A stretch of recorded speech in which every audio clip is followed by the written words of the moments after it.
Hey everyone, it is Alan Kay. I wanted to quickly chat about what Forrest considers dangerous. I think he's been on record saying that the treasure is not in a dangerous location.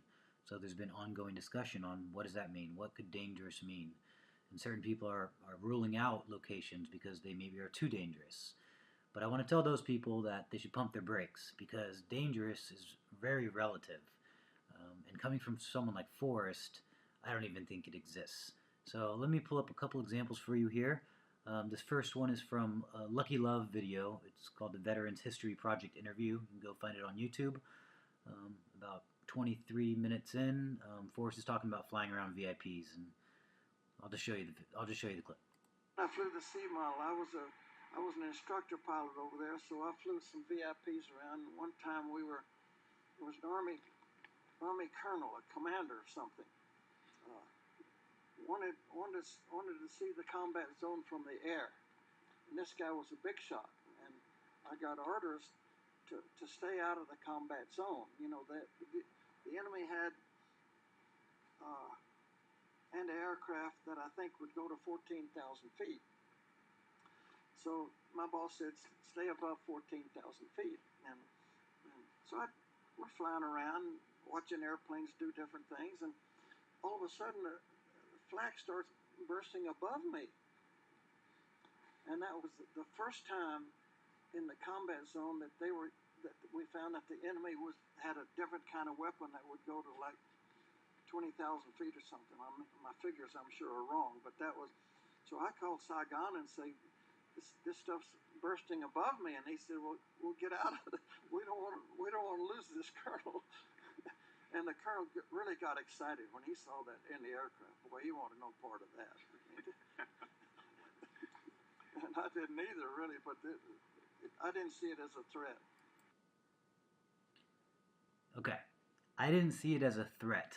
He's flying around a VIP colonel in the enemy's combat zone, and they're firing a new anti-aircraft weapon above his canopy, and he didn't see it as a threat.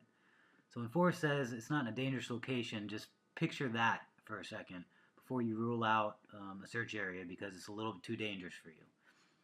Here's another example. Actually, this is just a comment from the ABC Nightline interview of January of last year. I'll just hit play and then comment on it real quick. Fenn was in his 80s when he hid the treasure somewhere out here in the wilderness, but he says he didn't put it anywhere dangerous. Still, there may be those who are taking too many risks to try and find it. That's why New Mexico's top cop has asked for Fenn to call the treasure hunt off. You had talked about giving more clues. And again, I call for you to pull it. I'm not going to give a clue to help people find the treasure. I'm going to give a clue to try to keep them out of trouble. I didn't anticipate that people would die searching for my treasure, but in the back of my mind, it had to be logical that could happen.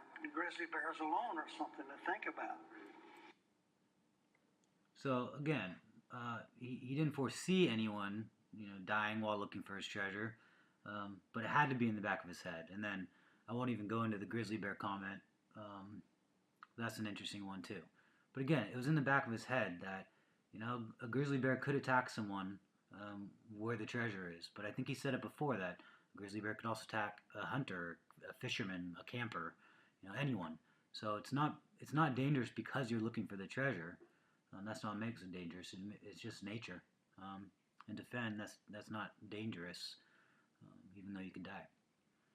And then here's another video clip. This is from, I don't remember, let me scroll down here.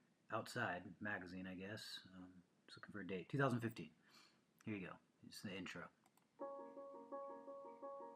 I have some advice for anybody that's searching for the treasure or anyone that goes into the mountain in the wintertime or into the desert in the summertime. You need to be prepared for the elements primarily. Of course, there are rattlesnakes and there are grizzly bears and there's all sorts of other things that are no more dangerous to somebody searching for the treasure than for a hunter or a fisherman. But the search has brought a new kind of person into the mountains.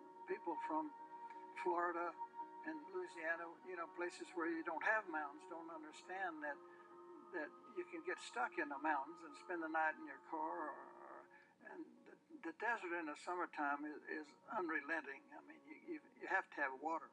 I think the problem that searchers make is that they don't dwell long enough on the first clue. All right. So again, he's just talking about the treasure's not in a dangerous location if you're using common sense and you're prepared and you're ready for the elements. It's why he reminds people in the wintertime when it's likely buried in snow, don't go out there. You're probably not going to be prepared if you think you're going to go find this 10-inch box buried 5 feet under snow, unless you're going exactly where it is, which is unlikely. This is a featured question with Jenny Kyle from 2014.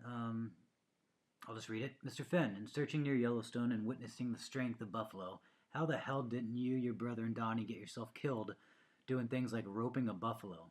What are some other stupid things you've done? Jeff.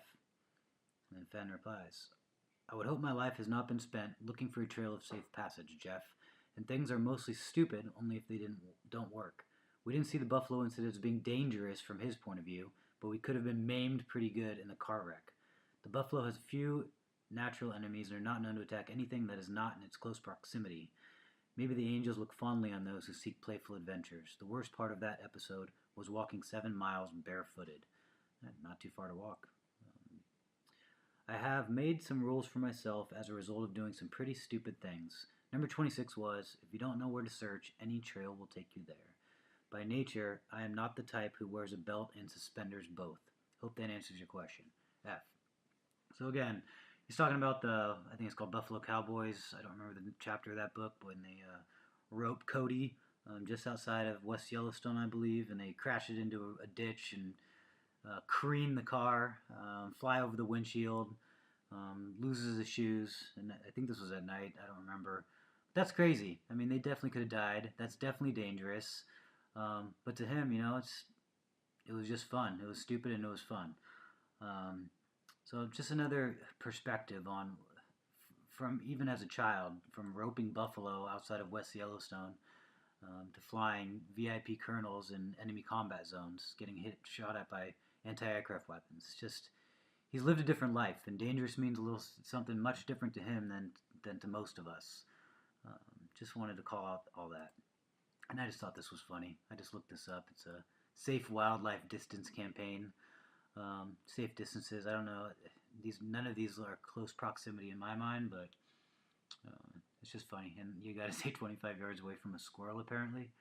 That's just nuts. Anyways, guys, thanks for watching. I hope you use common sense this search season. If it's too snowy, it's not worth it.